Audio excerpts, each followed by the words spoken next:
The drop announces itself with promise and a fine note of unease, thanks to a surprisingly contrapuntal score that signals the darker intentions of director Sarah Adina Smith's comedy, which is set in motion by an accident that reveals young marrieds Lex and Mani's anxieties about parenthood, and perhaps, each other.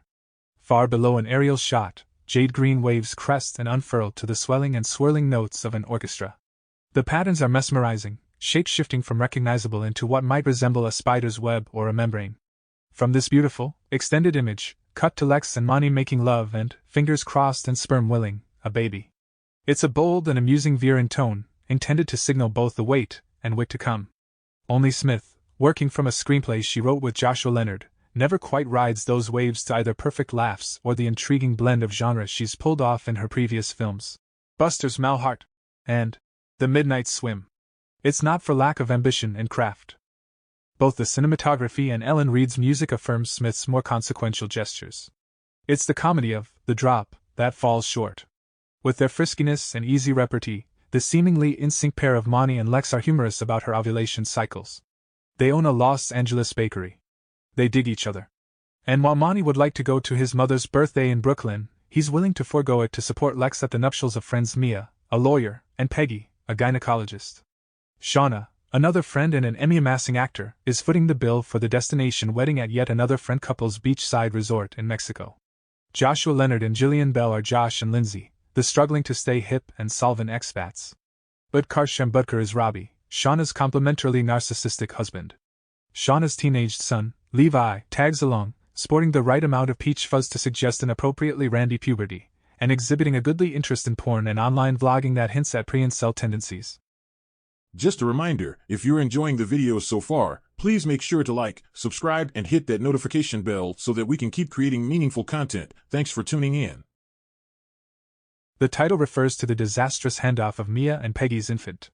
At the curb of the airport, Mani dreamily gazes at the baby he's just delivered into Lex's embrace. Sickening thud. As the press notes state endearingly, and Peggy says quickly upon returning from the infirmary, "She's okay." Which might have been the end of it were not it a baby that had dropped and were we, characters and audience alike, not trained to read for subconscious intent in minor slips of the tongue, let alone an actual kid hitting the pavement. Baby Ani's accident turns into a muted referendum on what kind of a parent, but more vitally, mother, Lex would make. Smith says she came upon the idea thinking about Force Majeure, the tart Swedish film from 2014 in which a father bolts as an avalanche bears down on him and his family during a ski vacation. What courage is to fatherhood in that film, the will to nurture is to motherhood here. Lex and Mani are attuned enough to one another's moods to know something significant just occurred, but not quite sure why. So, Mani calls his mother and Lex makes up an especially flimsy cause for the mishap. The Drop is the second American comedy to take inspiration from director Ruben Östlund's film. The U.S. adaptation, Downhill, starring Julia Louis-Dreyfus and Will Ferrell, offered a cautionary reason why the insights of that film might get lost in translation. We like our laughs to go big, our slapstick to swat gravitas. That may be why, though the ensemble is gifted here, the other couples feel too fabricated. Another hurdle may be the comedy's proximity to HBO's White Lotus, which is all about indelible characters unfolding, or is it unraveling, over time. These people don't seem much like friends, or even old friends who've grown distant.